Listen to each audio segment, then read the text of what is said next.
Man, you hit upon something that makes me so angry.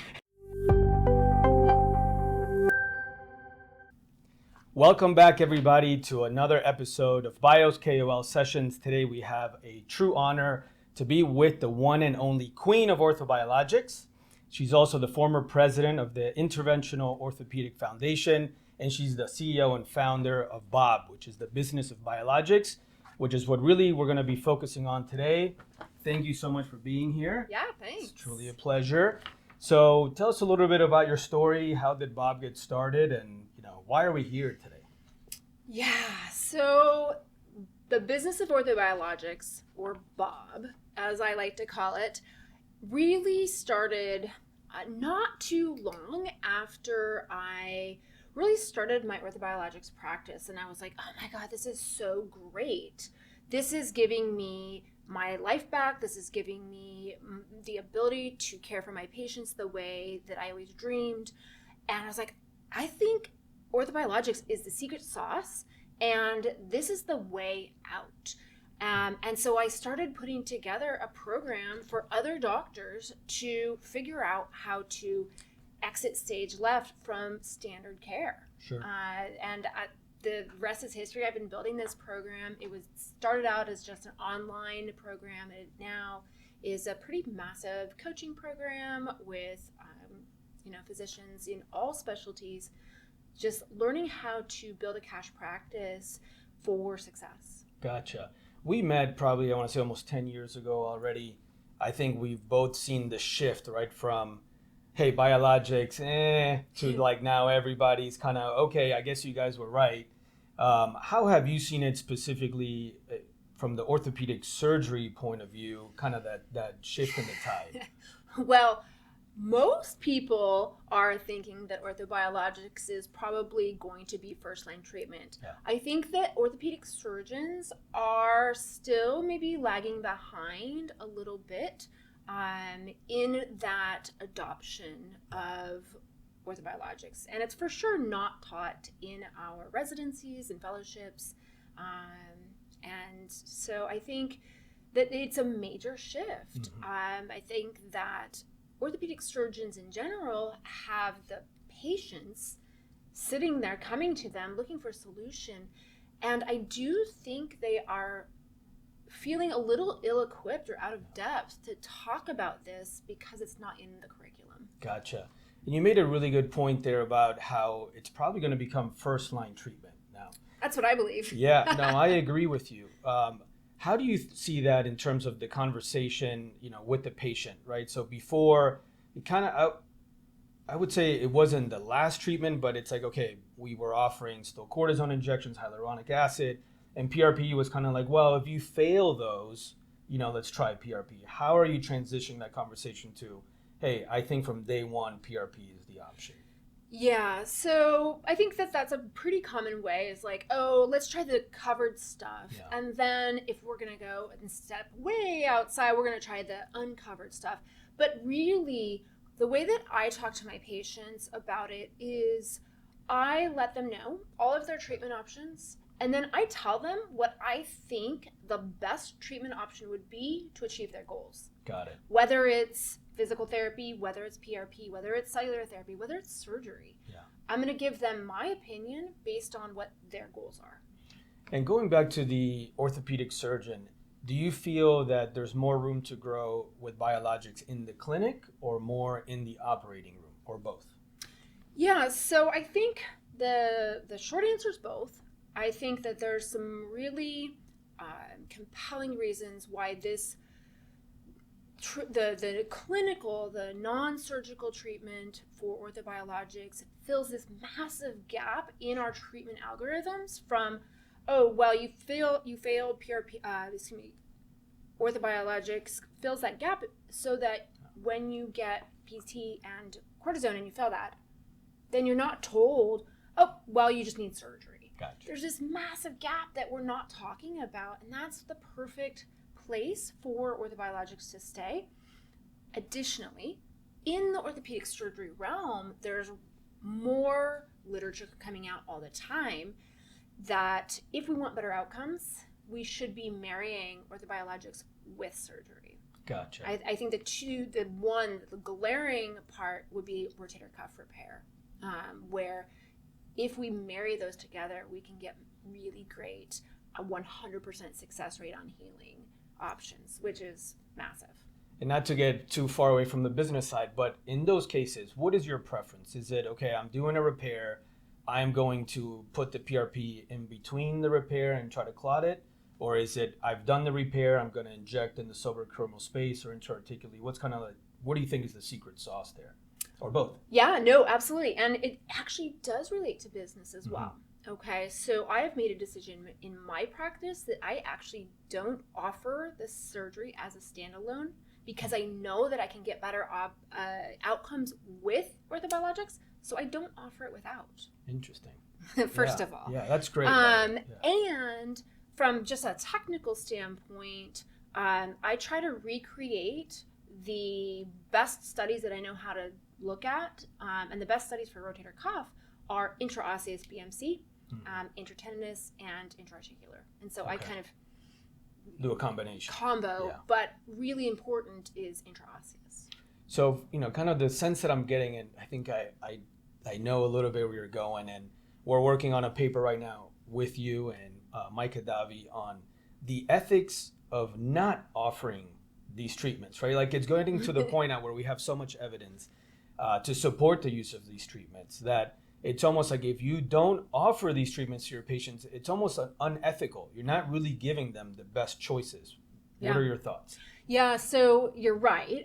We are working on that. And that is my standpoint, is that if you're not offering it because either you don't know about it or you don't do it, I think it is unethical. And I'm going to go one step further.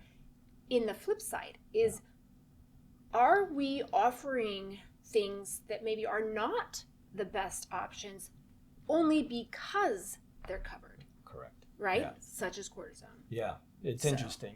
I did a presentation for primary cares a couple of weeks ago, and I brought it up as options, and I was just trying to gently introduce the topic of biologics as I knew. And of course I got immediate pushback on, well, that's not covered. My patients are not going to be able to afford that. And in my head I was like, okay, are you the doctor or are you their financial advisor? Right? Like what do you know what the patient is willing to pay for, or what their finances is like? So if it's the best option, whether it's covered or not, I think you have an ethical obligation to at least offer it. Yeah. Whether they end up paying for it or not, it's a different story. But it's interesting how that works. Yeah, man, you hit upon something that makes me so angry. So there's a thought in a lot of physicians' minds that they are somehow responsible for their patients' financial well-being. And I've heard it said on a video recently that's been circulated around, and it drives me bonkers, is he actually goes so far as to say, we have a fiduciary duty to our patients, which is blatantly false. Yeah. We have an ethical duty for our patients. We have a duty to do no harm, but we have nothing to do with their financial health, safety, well-being. It's a fiduciary. Like, my guy who does all my finances, my investing, he's my fiduciary. Correct. Because he's in charge of my finances. He's not my doctor. He's not calling prescriptions for you. He's also not calling in prescriptions. So when people, like doctors, overstep that boundary, they are not a fiduciary for their patients. Yeah. Those are very different. Yeah. I mean, really, I get really angry because it's not true. It's blatantly false. Yeah, I think it's something that the more literature that keeps coming out, the more education that we can do, hopefully that'll change. But to your point, just because cortisone is covered, do you have an ethical responsibility to say, hey, that's not the best option, right? I think you do. Yeah. And I'm going to go even one step farther, right? If you're offering it, you have an ethical responsibility to tell them about the actual risks. Gotcha. And I guarantee you, historically, including myself, have not gone over those actual risks. we just go, oh yeah, it's cortisone, throw it in, it's cool. Yeah. It'll either help or it won't, right? Until those papers come out that says that I rapidly accelerate hip arthritis within 6 months, forcing them to get a total hip. Yeah. Holy cow, like that's something that my patients probably should know before I sign them up for that. Just because it's covered doesn't mean it's safe. Very true. All right, let's shift gears just a little bit. I'll get off my soapbox now. No, but that was great. How would you describe the current business landscape of orthobiologics in the U.S. and also globally? Because I know you've gone internationally and get to speak to a lot of people. Where do you think that market is at? I think the orthobiologics market in the United States, it's definitely schizophrenic. And there's really, it's so pervasive, and there's so many different specialties and so many different skill levels and training levels of people offering PRP, or maybe it's not even really technically PRP, that it's really hard to suss out from a financial standpoint, from a consumer standpoint, what they're supposed to do. Yeah. Why is it that some PRP is $500 and some PRP, which may be, an entire way or system of treating a patient, is $3,000? Like, what's the difference, and how are they supposed to know? Yeah. And so, just like any other direct-to-consumer marketing, there's definitely some caveats. Sure. And I think that it's a really good plan for us to just continually educate our patients and our colleagues. There's a lot of our colleagues who are undercharging. Just recently, Yale closed their orthobiologics department because of poor financial health, but they were also undercharging.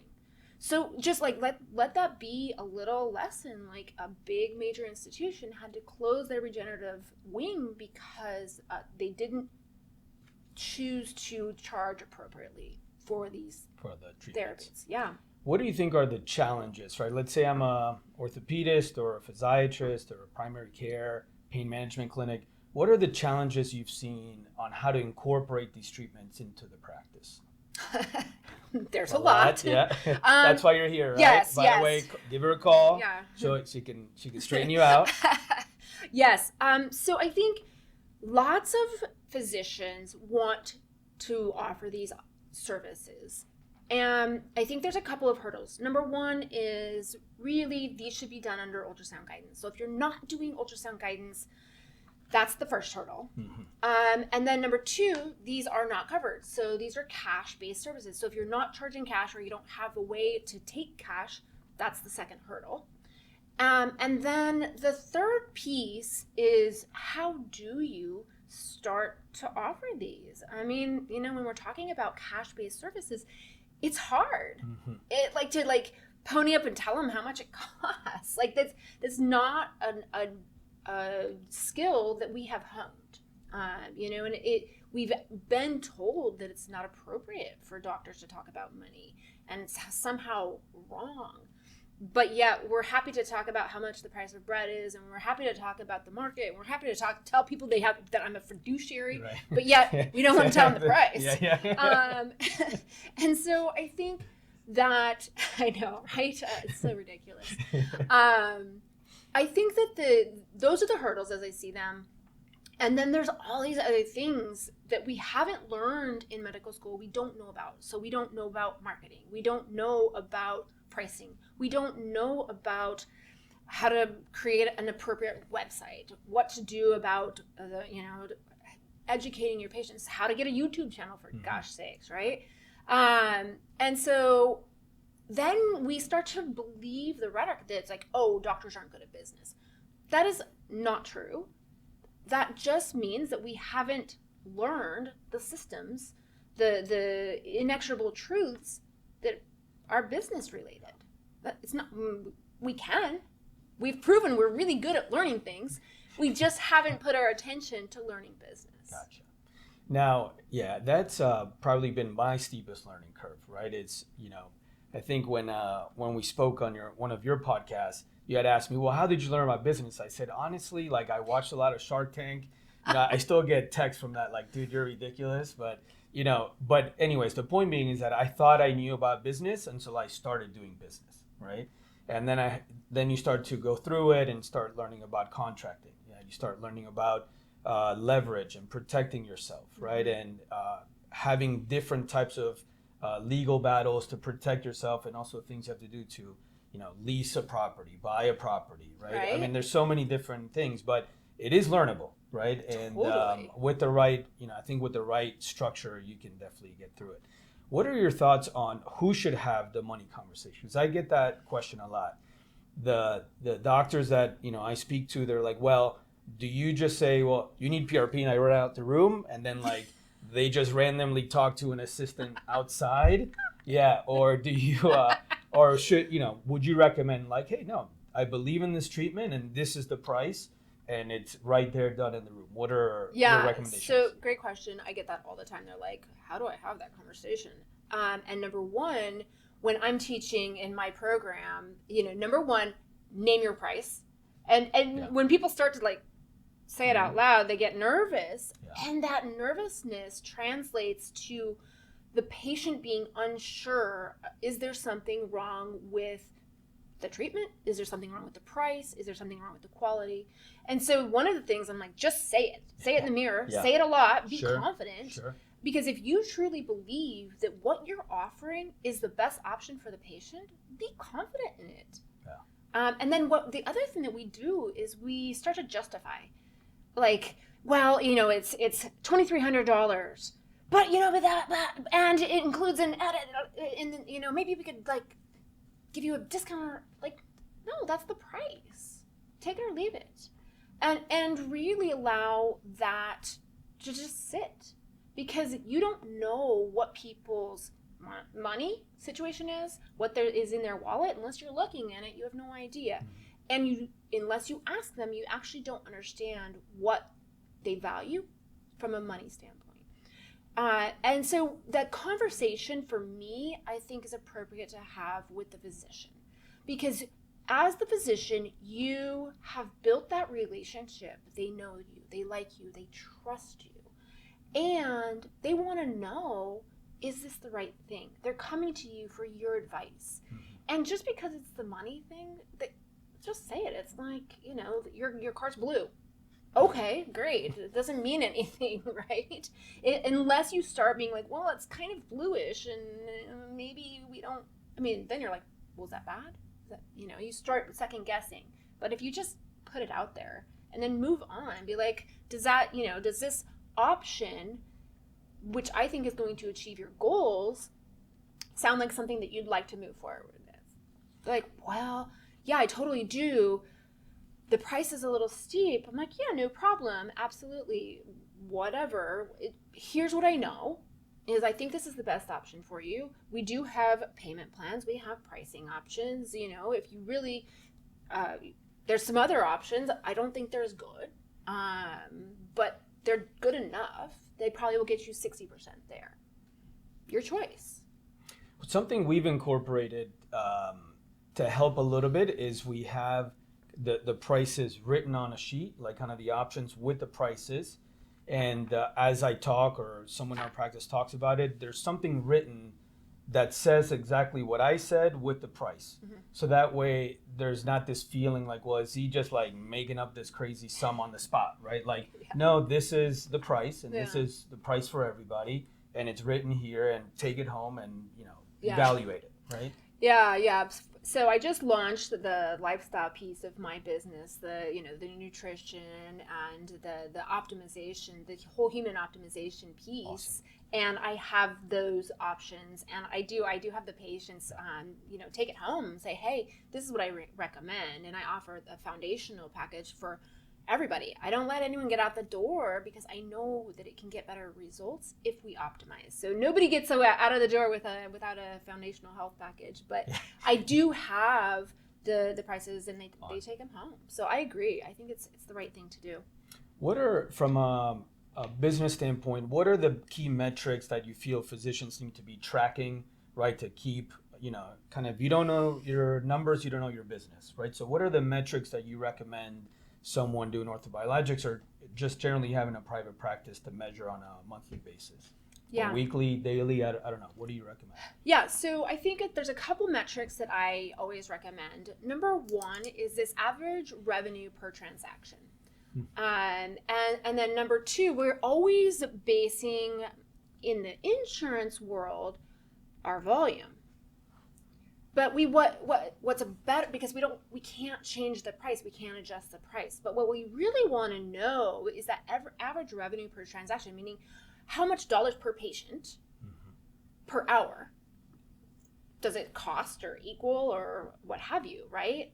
And so I think that's... And sorry to interrupt, Yeah. Is that an average? Do you take an average, for instance, I do. like I saw X amount this week, this is how much we gained, and then you just divide it by the number of patients? I do. Okay. And I do it weekly. Weekly. And Okay. we have a weekly scorecard that we measure not only just our volume, right? Because those are easy to count, but we know what our revenue looks like. And then that's your average revenue per transaction. And it's going to be all comers.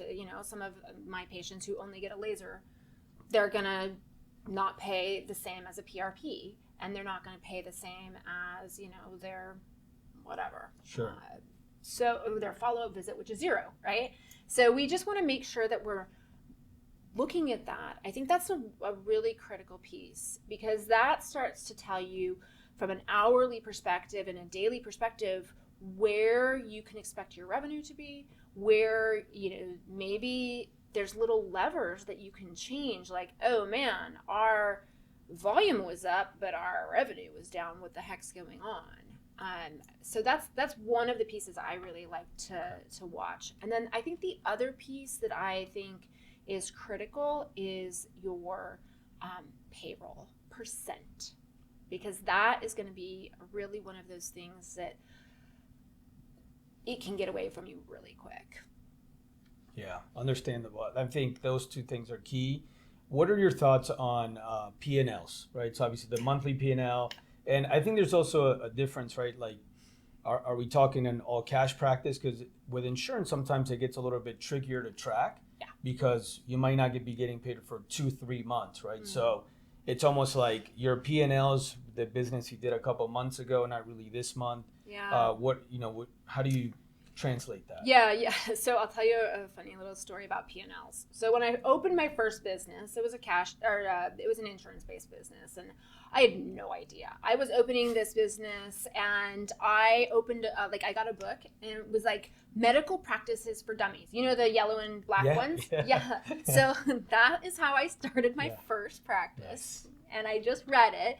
And then someone was like, well, what's your P&L sheet? I was like,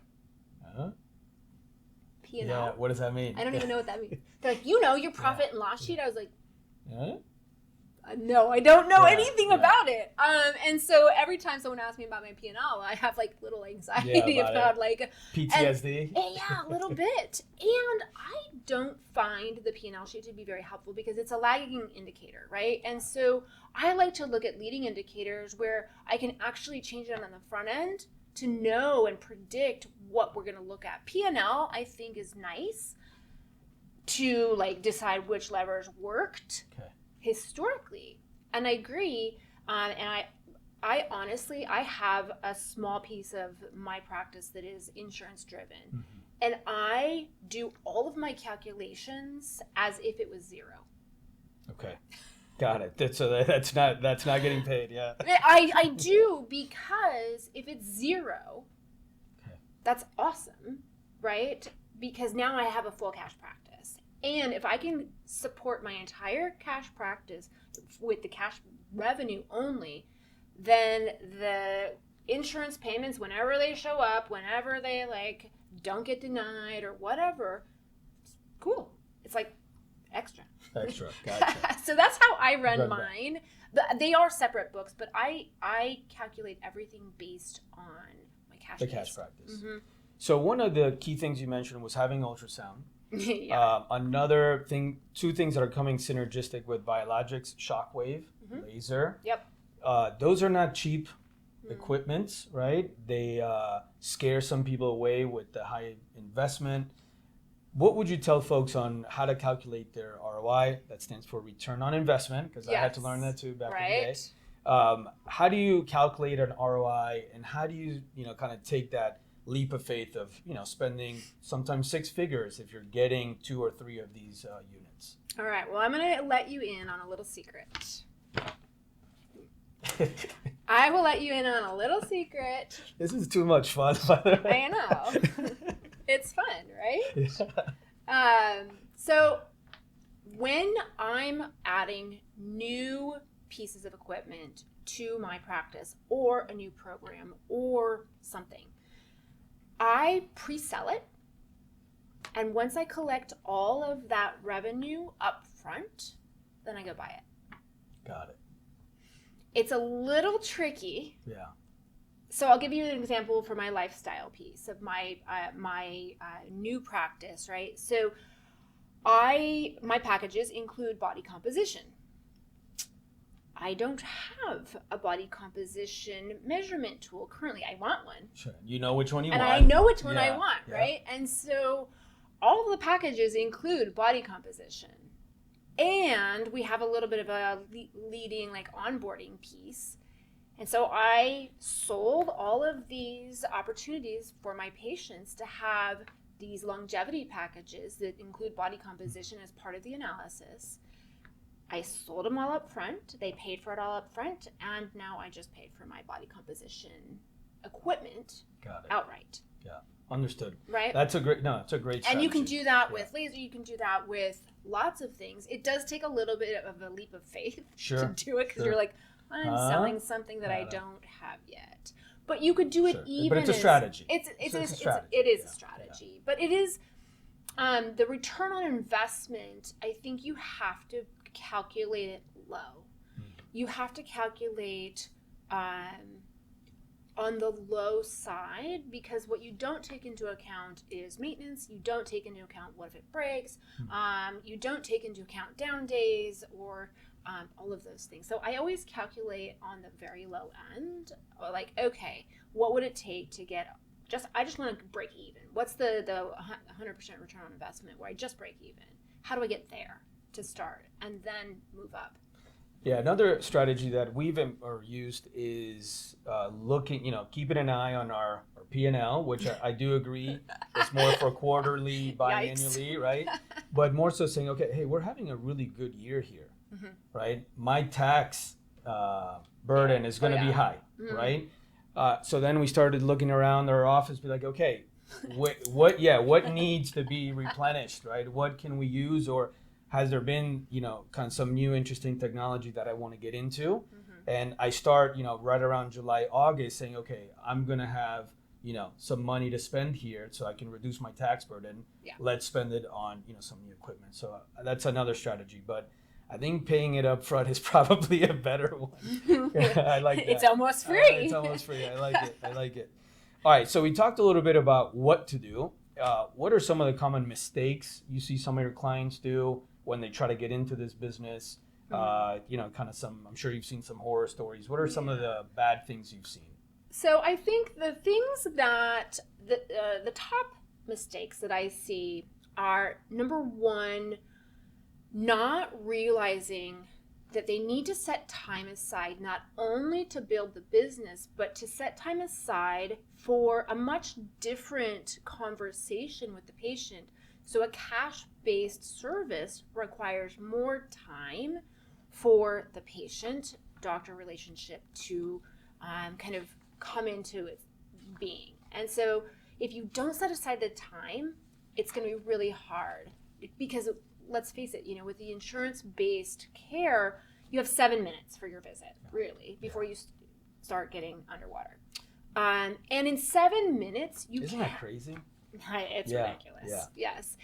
But, and people are like, oh, I went to the doctor and they only spent 7 minutes with me. I was like, well, they can't spend anymore. Otherwise, they're going to go broke. And they're like, huh? What? I'm like, no, that's legit. That's the deal.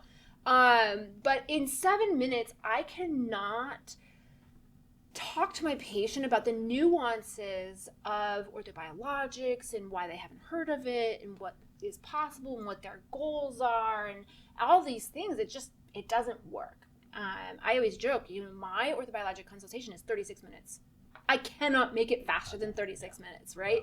And so you have to set aside that time. So that's mistake number one. Mistake number two is undercharging. It's pervasive, honestly, and we've done some analysis, and my opinion, based on science, based on the analysis, based on some other financial indicators, is that $1,500 for a PRP is the floor. Yeah. That's my opinion. I think that is the lowest that you should charge for PRP, because you have to take into account all the other pieces. And Yale proved that if you charge $800 for PRP, you will go under. So don't do that. Don't do that. Yeah, so please don't do that. that. Yeah. There's a lot of other university institutions that charge way less than they should, and it's a money-losing proposition. So those are the two main issues. And then the third is not being able to wrap your arms around this massive amount of research and data all at once. We didn't learn everything we know how to do and that we're doing currently in a weekend, or even in a week, or even in a month. It's true. And that, for me, when I was starting out in orthobiologics, that was the hardest piece for me. It's like, I kept calling Jerry Malenga, and I'd be like, Jerry, what do you do with this thing? He's like, oh, you do this and this and this. And I'm like, how do you know? How do you know? He's like, oh, well, this study and this. I'm like, oh my gosh. I really struggled to get my arms wrapped around the massive amount of data that supports what we do. So sometimes we have some ways to look at the landmark studies, and we can, even in my newsletter, I have a newsletter that goes over the research studies, distills down the findings, and then creates talking points for how to talk to patients about what the research says. Gotcha. So it sounds like investing time in patient education, yes. Where you can demonstrate the value of these therapies, is really where it's at. Yeah. Okay, got yes. it. Now, and then don't be afraid to charge, please. Yes. All right, fair Charge enough. appropriately. Charge appropriately. So tell us a little bit about your services. I know you've been doing a lot of consulting work. I think it's awesome. Let's say, I'm someone who is either A, struggling, my practice isn't doing well, or B, I bought a centrifuge, I have, 50 kids stored away, I can't seem to use them. How can your services help that doc? Kind of how do you implement your strategy there? Yeah, so my programs, I have a couple of programs for the Business of Orthobiologics.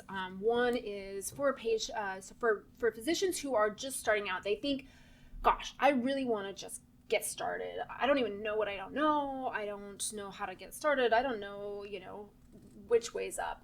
It walks them through. It's a roadmap for the ways to get smart with PRP, how you pick the right person, how you set up your office, how you do the consult, so that they are understanding why it's so valuable, and then the implementation piece. Got it. That's awesome. Yeah. Now, there's also something to consider here with biologics is the regulatory piece, right? Of course. How do you guide, or how do you navigate that? How do you see the regulatory field going in the U.S. with kind of the change in leadership, if you will? And how do you see it differ from like Europe per se? Yeah. So the regulatory piece is really interesting, Yeah. right? And for the long time, it was reasonably clear as to what we should be using, what we shouldn't. This is changing, and honestly, there's some very cool things. On my podcast, I was able to interview a number of physicians who are doing culture expanded cells, even in the U.S. Even in the U.S.? Yeah. No? Yeah, stay tuned. Yeah. And tell me more. Right? Yeah. I know. It's so cool. But ultimately, the regulatory situation is changing. I also have a license in Florida where they know stem cells are legal for everybody, which is not actually true, right? There's very clear-ish delineations as to who can provide it, what can be provided, how it can be provided. And then the final piece, I think, is that regulatory, for a lot of the regulatory, this was for companies to bring their product to market. There is a lot of advice that is given for physicians as well, but we also practice medicine, and we are able to choose to have a long conversation with our patient about using things off label.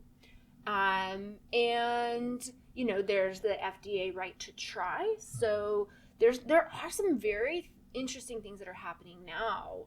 So definitely, I always tell people I bought my popcorn and I'm sitting on the sidelines waiting to see. But I also, while I wear jumpsuits, I don't look good in those jumpsuits. Sure. Right. No. So no. I think people ask me, well, why are they available if it's not legal? And I quote Don Buford, right? Yeah. Like, well, heroin, right? People sell heroin. It's not legal. It's not.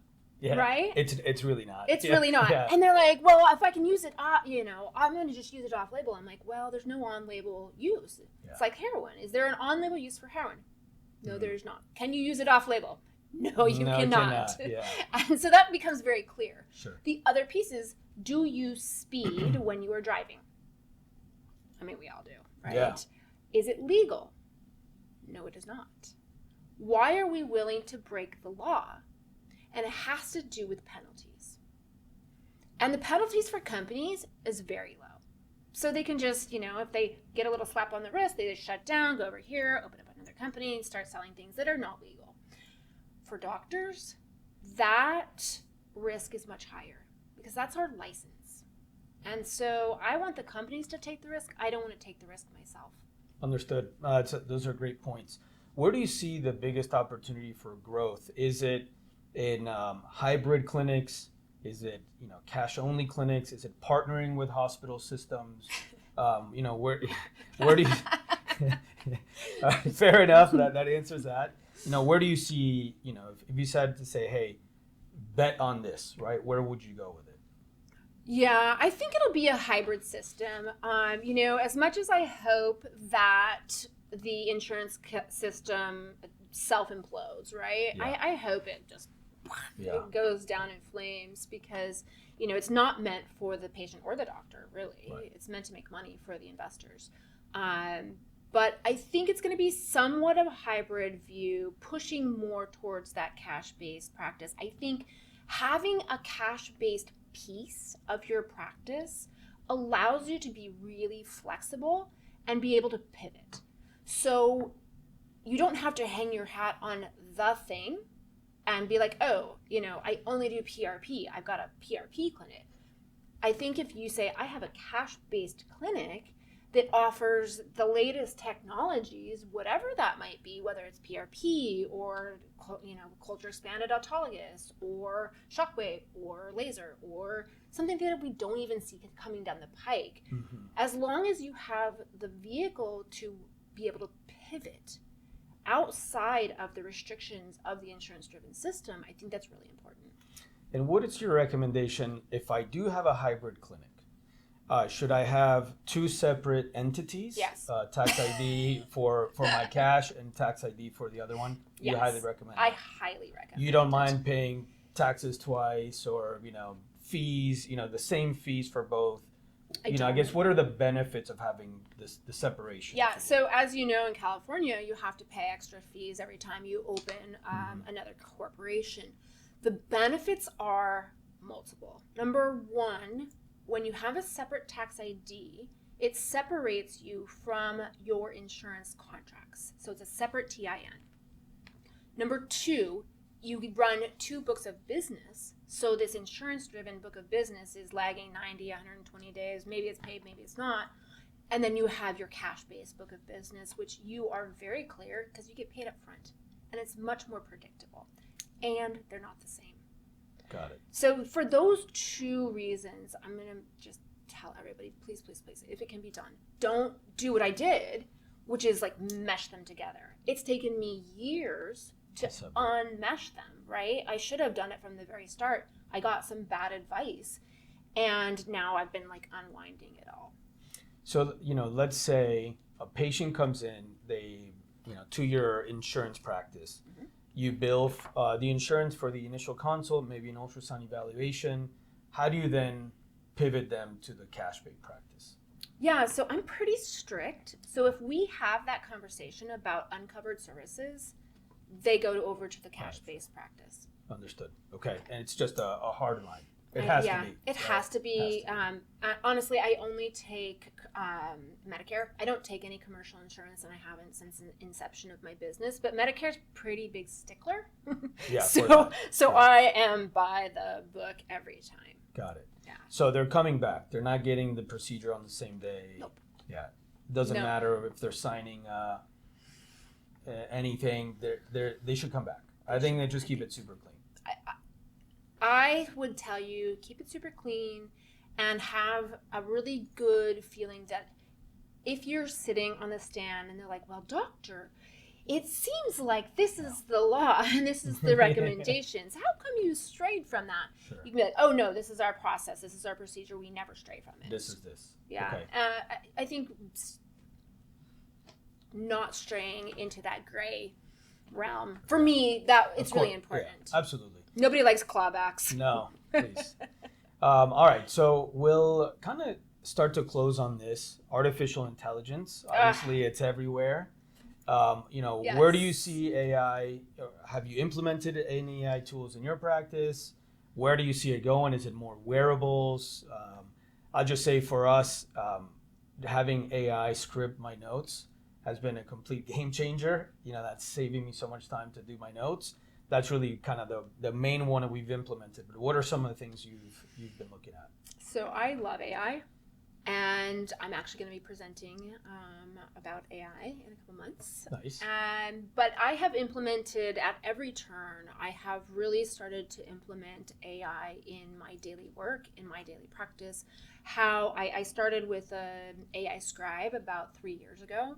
And that was. So you're an early adopter. I'm a way out in front early adopter. Yes. Well, but out of necessity, honestly. It wasn't like, I wonder what we can do with AI. Sure. I was like, oh, holy crap. My in-person scribe didn't show up to work today and didn't totally ghosted me. And I'm dead in the water. And I'm like, oh. Yeah. Figure something out. Yeah. But it changed my life. And it has saved so much time. It has taken away so much angst. That if you had to choose one thing to adopt, I would say an AI scribe is going to be a game changer. What I'll also offer is don't be afraid of AI. I do call Chat GPT my boyfriend because I hang out with Chat a lot. Yeah. He's lovely. But ultimately, using AI tech tools for assisting the way that you think is going to be where it's going. I'm going to highly recommend it. I read a book. It's called The AI Driven Leader. I don't get anything from it, but man, it changed my perception of how to use AI. And there's so many great use cases for AI to get rid of all of the things. So if it can be automated, AI should do it. If it is repetitive, if it's programmable, AI should do it. What that does is it clears the way for us to reclaim our humanity, our reasoning, our collaboration, our thinking, our taking different contexts and marrying them. That's where we're going to be going with AI. You're essentially getting your time back by giving repetitive tasks away to AI. So what you're saying. Yeah. I mean, I don't want to do any more repetitive tasks. Who does, right? But I think giving it the thinking part is not correct. Allowing it to be a thought partner and say, what other ideas have I not thought of? What other angles, what other biases, or what are my biases that are not allowing me to think of other ways to solve this problem? Got it. That's awesome. Where do you see orthobiologics in 5 years? Well, number one, it will be first-line treatment for MSK. Agreed. Number two, I think that orthobiologics, the field of orthobiologics will be morphing. I think there's probably going to be off the shelf. And off-the-shelf autologous or allograft? Unclear. Unclear. I mean, if you look at the veterinary world, there's already off-the-shelf. I'm pretty sure it's pooled, so it's allogeneic. Got it. PRP. You can get that off the shelf now for your veterinary friends. It's not there yet for humans, but it's going. There's culture expanded autologous. There's culture expanded allogeneic out there right now. I think culture expanded solves a dosing issue that we are struggling with solving with the autologous products that we have available in the US. So I think there's going to be a lot of very cool things. I think that it definitely is here to stay. And there's, I think, going to be some parts where we're going to start to use orthobiologics or biologics in general to start personalized care, personalized medicine, reprogramming cells, your own cells, to kind of go back in and clean up and repair. Yeah, I think part of it is, I get a lot of questions from parents who've saved their kids' umbilical cords, right? Well, can I use that, number one, for me, right? You're like, I don't think it's legal yet, but maybe next month. Yeah, but I think maybe to your point, like, this is where it's going, right? Like, hey, I'm born, my tissue gets saved, right? Mm-hmm. And then now I can extract from my own tissue, and then, send it down whatever lineage I need, right? Yeah. I think that would be awesome. Yeah. I also see a market for, highly fit and highly well-being individuals to sell their own, right? Like, well, that's already happening. That's already happening? That's the allogeneic. That's crazy, right? Yeah. So, like, so if I had a knee injury, yeah. And I could get LeBron James' stem cells, I would definitely take them. I don't think LeBron's selling his, but there's some very fit Nordic descent humans selling theirs right now. Oh, there you go. Yeah. Maybe give me one of their numbers or something. Well, I think his name's Hans or something. Yeah. All right, so we'll finish with some fun stuff. If you could run any business outside of medicine, what would it be? Well, turns out I didn't realize that I love business. And so I honestly don't care. I just like to create solutions for people, whether it's training programs, whether it's longevity programs. I just like to create solutions for people. So, some sort of logistics and creation and that kind of thing. That's what I love to do. What's the most non-business thing you do to recharge and get your creative energy back? So on my vacation, I have to be at the beach and I have to go running every day. Nice. That's how you disconnect. That's my recharge. I remember when you used to go out of town or other country, and it was like there was no cell phone, internet, maybe at an internet cafe, but it was like, I am not here, which was awesome. I miss those days. Yeah, the disconnect, that's pretty critical. I'm not good at that currently. So that's a good one for this one. If you're stranded on a deserted island, you can only bring one orthobiologic device or product with you. What's making the trip? PRP. PRP? PRP every day. I mean, it's great. You can fix your joints. You can fix everything and anything, right? You can really, that's the workhorse. Heal wounds, ready to get cut. Shoot, yeah. All right. If Orthobiologics had a theme song, what would it be? I don't know. I'm just gonna use my theme song. Sure. Which is always my walk-up song, which is hysterical. Yeah. It's Brick House. Brick House. All right. Let's make sure we play that for the end of the segment, all right? All right, so lightning round, coffee or matcha? Coffee. Email or text? Text. Spreadsheet wizard or sticky note strategist? Shockingly, sticky notes. Sticky note? That AI is going to replace that though, right? I'm trying to figure out, yes, of course. And within the month, I think. We talked about this already, but one AI tool that solves all your problems. Currently, my boyfriend Chat is really solving nearly every problem that I have. With Chat, I still write emails to her, I want to say. I still haven't, we're not on speaking terms. Like, I can't just hear her voice yet. I'm not there yet, but I think it may be going there soon. So I would agree. And so when I'm talking to chat, yes, obviously I dictate it in my phone when I'm running on the beach. Oh, because you're not. I thought you were disconnecting when you're running on the beach. Oh, no. This is where like all the ideas come, right? I'm like, yeah. dink, new chat, Yeah, right? And I think that I will tell you that I created a new employee inside chat. Wow. That emails me my agenda for my weekly team meetings every week. Interesting. So the first time I got back from my vacation and I'd done this like sitting by the pool, right? I can cheat and write this down, right? Yes, on a sticky note, right? On a sticky note, okay. But her name is Vita. Vita, okay, cool. She named herself, first of all. And I know, you can ask. Was it something like, given everything you know about me, give yourself a name? Or how'd you do it? I fed a lot of information in. I was actually looking for an employee to help me in my business. I'm not sure if you're familiar with the EOS platform.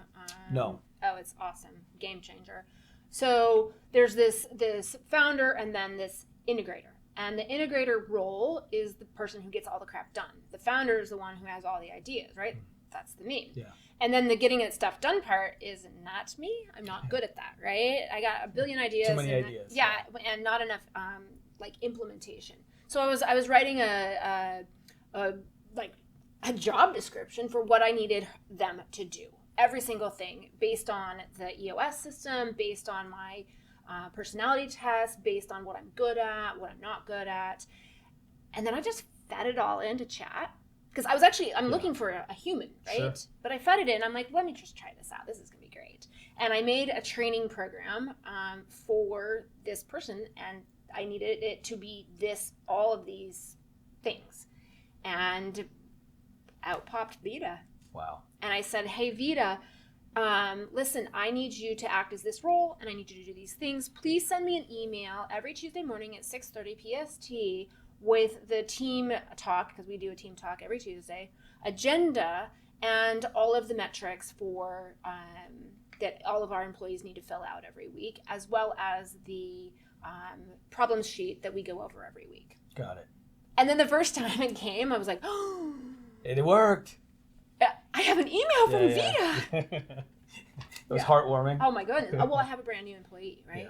Yeah. That doesn't forget anything. That's so cool. I teach her everything that I need her to do, and she just does it. All right. Well, I need a Vita, that's for sure. Well, I'll show you how. Well, thank you so much. Yes. This has been enlightening and super fun. So thank you so much. You're welcome. I hope you guys enjoyed it as much as I did. Please don't forget to hit like and subscribe if you love this content.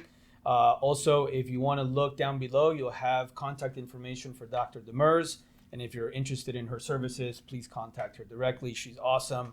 I trust her with all my stuff. With that, have a great day, and we'll see you next time.